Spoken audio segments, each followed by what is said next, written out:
बिस्मिल्लाहिर्रहमानिर्रहीम। अस्सलाम वालेकुम। मैं हूं असद और आप देख रहे हैं असद इलेक्ट्रिकल। आज की वीडियो में हम कुछ क्वेश्चंस को देखेंगे जो कि कमेंट के ज़रिए से पूछे गए हैं। सबसे पहले तो मैं ये क्लियर कर दूं कि अक्सर लोग मुझे कहते हैं कि आप फिज़िकली कैटरपिलर डीजी के ऊपर या ईटी की हमें ट्रेनिंग दें प्रैक्टिकली। तो ऐसा मेरे लिए पॉसिबल नहीं है, क्योंकि जब शुरू में मैंने यूट्यूब चैनल स्टार्ट किया था तो उस वक्त मैंने काफ़ी वीडियोज़ बनाई भी हैं प्रैक्टिकली। उस वक्त मुझे मौका मिल जाता था। अब काम में हम जो है ज़्यादा बिजी होते हैं, फील्ड वर्क हमारे पास ज़्यादा होते हैं, तो साइट पे वीडियोस बनाना मेरे लिए पॉसिबल नहीं है। तो आपको कोई भी प्रॉब्लम्स हैं वो आप ईमेल के ज़रिए या कमेंट्स के ज़रिए ही मुझसे डिस्कस कर सकते हैं। पहला क्वेश्चन है कि ये क्या वजह है कि किसी भी पावर प्लांट की जब कैपेसिटी को देखा जाता है तो वो मेगावाट्स में देखा जाता है, जबकि जनरेटर जो डिज़ाइन होता है वो या केवीए में होता है या एमवीए में। तो इसका सिंपल आंसर ये है कि पावर प्लांट की कैपेसिटी तो हमेशा एक्चुअल पावर में ही देखी जाएगी, क्योंकि हमें उससे आउटपुट लेनी है। मसलन एक पावर प्लांट 10 मेगावाट का है तो हमें इससे पता है कि हम मैक्सिमम 10 मेगावाट तक पावर कंज्यूम कर सकते हैं। जनरेटर केवीए में या एमवीए में वो एक अलग सिनेरियो है। उसको जब डिज़ाइन किया जाता है तो जो चीज़ें सामने रखी जाती हैं उसकी वजह से उसको केवीए या एमवीए में डिज़ाइन किया जाता है, लेकिन साथ ही उसके किलोवाट या मेगावाट यानी कि एक्चुअल पावर भी डिफाइन कर दी जाती है with respect to the power factor. और इस टॉपिक पे मैं काफ़ी वीडियोस बना चुका हूँ कि क्या फ़र्क होता है केवी और किलोवाट में, पावर फैक्टर का क्या अमल दखल है। तो इस हवाले से आप वो वीडियोस देख सकते हैं। आईसीएस की जो परसेंटेज होती है ब्रेकर में, उसके हवाले से क्वेश्चन है कि इसका क्या मतलब होता है। तो देखें, आईसीएस की परसेंटेज को आसान अल्फाज में अगर आप समझना चाहते हैं तो इसका मतलब ये है कि जितना भी आपका ब्रेकर का आईसीयू है वो हमेशा, असल जो आईसीयू है वो हमें पता चलता है आईसीएस की परसेंटेज से। मसलन एक ब्रेकर पे लिखा हुआ है 50 किलो एम्पेयर आईसीयू और आईसीएस उसका 50% लिखा हुआ है।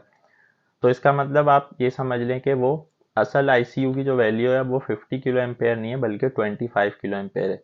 तो आईसीएस की परसेंटेज जितनी ज़्यादा होगी, यानी जितना आईसीयू और आईसीएस में डिफरेंस कम होगा उतना वो ब्रेकर ज़्यादा अच्छा होगा, उसके प्राइस भी ज़्यादा होंगे, वो शॉर्ट सर्किट की सूरत में ज़्यादा करंट को बेयर कर सकेगा। लेकिन जितनी आईसीएस की परसेंटेज कम है इसका मतलब है कि उसकी एक्चुअल आईसीयू की वैल्यू भी कम है। तो असल जो टेस्टेड और गारंटीड वैल्यू होती है वो आईसीएस की परसेंटेज से पता चलती है। तीसरा क्वेश्चन है कैटरपिलर की सी सीरीज़ के हवाले से कि C15 C18 वगैरह में अगर हमें फ्रिक्वेंसी की कन्वर्जन करनी हो ईटी के ज़रिए तो इसका क्या प्रोसीजर है। तो इसका प्रोसीजर ये होता है कि आप कैटरपिलर से फ्लैश फाइल लें जो भी आपकी रिक्वायरमेंट है। अगर आप 1500 से 1800 आरपीएम करना चाह रहे हैं, 2000 करना चाह रहे हैं, तो उसके लिए आप डायरेक्टली कॉन्फ़िगरेशन में जाके चेंजिंग नहीं कर सकते, क्योंकि कुछ पैरामीटर्स वहाँ लॉक होते हैं। तो आप कैटरपिलर से परमिशन लेंगे ताकि वो उसी हिसाब से सेट पॉइंट आपको एडजस्ट करके फ्लैश फाइल देंगे। आप सिर्फ फ्लैश फाइल रिप्लेस कर दें तो आपके इंजन के जो आरपीएम है वो खुद ब खुद चेंज हो जाएंगे। चौथा क्वेश्चन है थ्री फेज में जो अनबैलेंस लोड होता है इसकी मैक्सिमम रेंज कितनी हो सकती है या कितनी होनी चाहिए। तो मैक्सिमम जो अलाउेबल है वो 5% होती है कि अगर तीनों फेजेस पे अलग अलग एम्पेयर चल रहे हैं तो उनका आपस का डिफरेंस 5% से ज़्यादा नहीं होना चाहिए। और नॉर्मली डिफरेंस होना कोई मतलब ऐसी बात नहीं है, डिफरेंस तो होता है लेकिन ज़्यादा डिफरेंस होना सही नहीं होता। तो 5% के अंदर अगर थ्री फेजेस में डिफरेंस है एम्पेयर्स में तो कोई मसला नहीं है।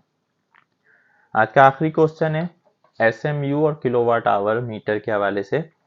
एसएमयू तो होता है सर्विस मीटर यूनिट, यानी कि रनिंग आवर का दूसरा नाम। किलोवाट आवर मीटर होता है जिसमें हम एनर्जी की कंजप्शन को मालूम करते हैं, जो हमारे घरों के और इंडस्ट्रीज़ में लगा हुआ होता है, घरों के बाहर भी लगा हुआ होता है। तो बेसिकली वो किलोवाट आवर मीटर होता है कि कितने किलोवाट, यानी एक घंटे में हम कितने किलोवाट कंज्यूम कर रहे हैं। तो 1000 वाट यानी 1 किलोवाट अगर एक घंटे में कंज्यूम हो तो 1 यूनिट बनता है। ये वर्ल्ड वाइड स्टैंडर्ड है। तो बस किलोवाट आवर मीटर इसी उसूल पे काम करता है कि किसी भी जनरेटर में एक तो रनिंग आवर हैं जो उसके चलने से बढ़ते जा रहे हैं, लेकिन किलोवाट आवर हमेशा उसी वक्त बढ़ेंगे जब वो लोड पे चलेगा। और कितने लोड पे चल रहा है तो ये एनर्जी की कंजप्शन को जाहिर करता है। तो उम्मीद है आज की वीडियो आपको पसंद आई होगी। इंशाल्लाह नेक्स्ट वीडियो में मज़ीद क्वेश्चंस को कवर करूंगा। आज के लिए इतना ही। कोई भी आपका क्वेश्चन है, कन्फ्यूजन है, आप कमेंट में पूछ सकते हैं। इंशाल्लाह नेक्स्ट वीडियो में नए टॉपिक के साथ आएंगे। जब तक के लिए इजाज़त दीजिए। अल्लाह हाफिज़।